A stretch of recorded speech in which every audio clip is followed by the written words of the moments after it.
اب وہ دوبارہ آئے اٹھانے کے لیے، حضرت پھر کھڑے ہو گئے، یہاں تک کہ تیسری بار آیا حضرت پھر کھڑے ہو گئے، اور جب تک کھڑے ہوتے تھے تو ڈسٹرب ہوتا تھا اور اڑ جاتے تھے، ادھر ادھر کتابیں ہو جایا کرتی تھی۔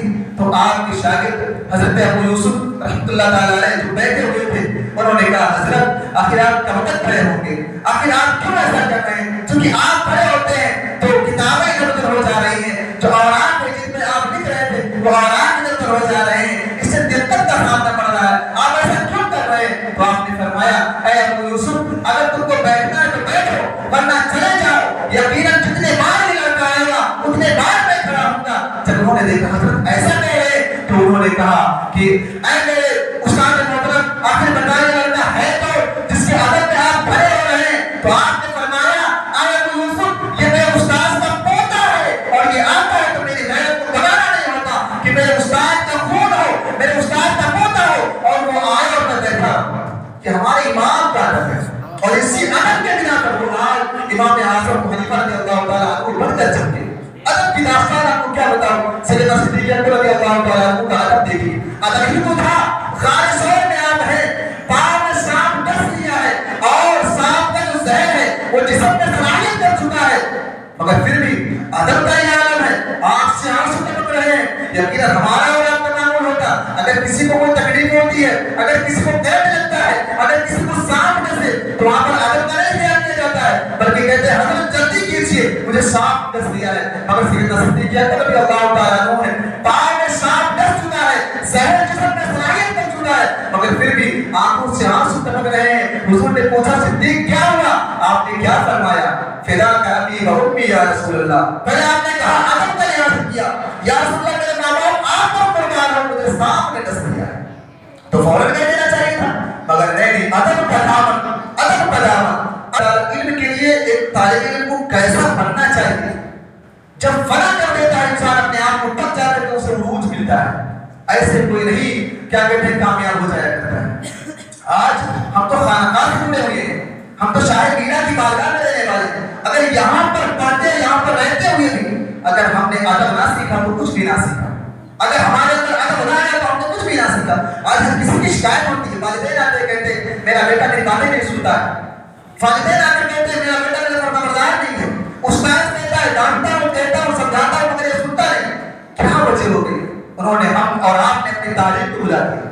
حضرت شاہ وفی الدین رحمۃ اللہ تعالیٰ علیہ کے اندر چاہت پیدا ہوئی، آپ نے سفر طے کیا، بہت مالدار بھی تھے، امیر کبیر خراج سے تعلق تھا، مگر پھر بھی صرف علم حدیث کے لیے، طالب علم کے لیے اپنے گھر سے سفر کیے، ناؤ کا سفر کیے، اور جب وہ ناؤ جو تھی وہ بیچ سمندر میں پہنچی تو سمندر میں طوفان آیا جس کی وجہ سے وہ منزل تک نہ پہنچ سکے، ایک جزیرے سے ناؤ لگ گئی۔ بہرحال 2 مہینہ تک آپ کو وہاں پر ٹھہرنا پڑا، پتے کھا کر وقت گزارے، اور اس کے بعد جب بغداد شریف پہنچے آپ نے لوگوں سے رابطہ کیا اور پوچھا بتاؤ یہاں پر امام احمد بن حنبل کہاں پر رہتے ہیں، ان کا مدرسہ کہاں پر ہے؟ تو لوگوں نے کہا ارے حالات بدل گئے، بادشاہ جو تھا وقت کا وہ حضرت کا مخالف ہو گیا، اس نے مدرسے کو بند کر دیا ہے۔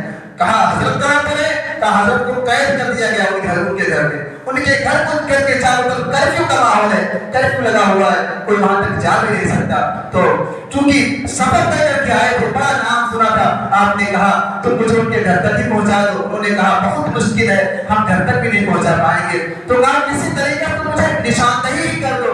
تو انہوں نے کہا ٹھیک ہے تم میرے ساتھ چلو، میں آنکھ کے اشارے سے بتا دوں گا کہ امام احمد بن حنبل کا گھر ہے۔ جب وہ ساتھ میں گئے انہوں نے بتا دیا، جب یہ جان گئے کہ یہاں یہ حضرت کا گھر ہے، چونکہ بادشاہ مخالف کا آپ کے گھر کو قید خانہ بنا دیا گیا تھا، آپ کے گھر کے اطراف میں فورس لگی ہوئی تھی، کرفیو لگا ہوا تھا، جانا بہت مشکل تھا۔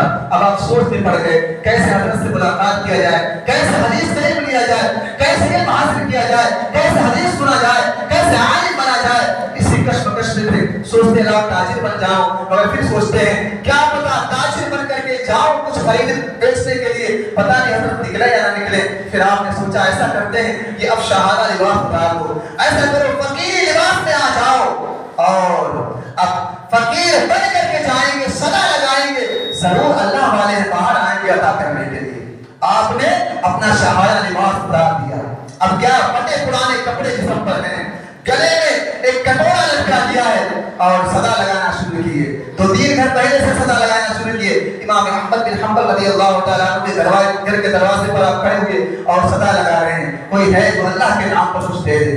جب حضرت نے یہ آواز سنی, آپ نے دروازہ کھولا.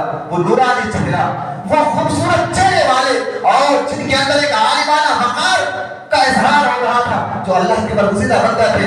جب آپ نے دروازہ کھولا اور حضرت شاہ بقی الدین نے آپ کو دیکھا تو حضرت چونکہ صدا تو سن کر آئے تھے کہ یہ مانگنے والا آیا ہے, تو آپ ایک اشرفی اپنے ہاتھ سے دیے اور ان کو جب دینے لگے تو انہوں نے کیا کیا, بڑھ کر آپ کے ہاتھ کو پکڑ لیا اور ہاتھ کو چوما اور کہنے لگے, اے استاد محترم, اے امام صاحب, میں یقیناً بھکاری نہیں ہوں, میں مانگنے نہیں آیا ہوں, مجھے اشرفیہ نہیں چاہیے, مجھے دینار نہیں چاہیے, میں تو حضور کی حدیث سننے کے لیے آیا ہوں. میں نے سنا آپ کا مدرسہ بند کر دیا گیا ہے, میں نے سنا آپ کو قید میں رکھا گیا ہے, مگر میری خواہش تھی کہ میں حضور کی حدیث کو سیکھوں, میں علم کو حاصل کروں. لہٰذا اے امام, میں روز آپ کی بارگاہ میں آیا کروں گا ایسے بھکاری کے اندر, بس آپ مجھے ایک حدیث سنا دیا کرنا, میں دوسرے دن آؤں گا اسے یاد کر کے آپ کو سنا دیا کروں گا. امام صاحب نے کہا, بہت مجھے بھی افسوس تھا کہ مجھے کوئی پڑھانے والا نہیں مل رہا ہے, یقیناً آج تم مجھے مل گئے, میری بھی خواہش پوری ہو گئی. میں یہ سلسلہ چلتا رہا, 1 دن نہیں, 2 دن نہیں, 2 سال مسلسل وہ ایسے ہی بھکاری بن کر کے جاتے تھے, صدا لگاتے تھے, اور امام صاحب ان باہر نکلتے تھے اور ان کو حدیث پاک سنا دیا کرتے تھے. اتنی مشکل سے وہ 11 حدیث پاک حاصل کیے, علم حاصل کیے. اب جب وقت بدلا, بادشاہ بدلا, تو اب جب بادشاہ جو آیا وہ امام صاحب کا فالوور تھا, ان کا عقیدتمند تھا. اس نے کیا کیا, حضرت کے قید کو ختم کر دیا, حضرت کو آزاد کر دیا, حضرت کا مدرسہ دوبارہ بنا دیا گیا. اب دوبارہ مدرسہ تعمیر ہو گیا, طلبہ آنے لگے, لوگوں کا ہجوم لگنے لگا, لوگ پڑھنے والے آنے لگے. کہتے ایک بار ایسا ہوا, وہی شاہ بقی الدین جو بھی تک بھکاری بن کر کے جایا کرتے تھے, انہوں نے صرف سوچا اب تو ماحول سازگار ہو گئے ہیں, اب اپنے لباس میں آ جاتے ہیں, اور اپنا لباس زیبت فرمایا. اور اس کے بعد میں جب آپ پہنچے ہیں حضرت امام احمد بن حنبل کی بارگاہ میں, حضرت امام احمد بن حنبل ہے, ہزاروں کا مجمع ہے, لوگ علم حاصل کرنے کے لیے آئے ہوئے ہیں, مگر جب آپ نے آپ کی نظر اپنے اس معتبر اور اس باادب شاگرد کے اوپر گئی ہے, فوراً آپ اپنی جگہ سے کھڑے ہو گئے اور کہنے لگے, بیٹا قریب آ جا.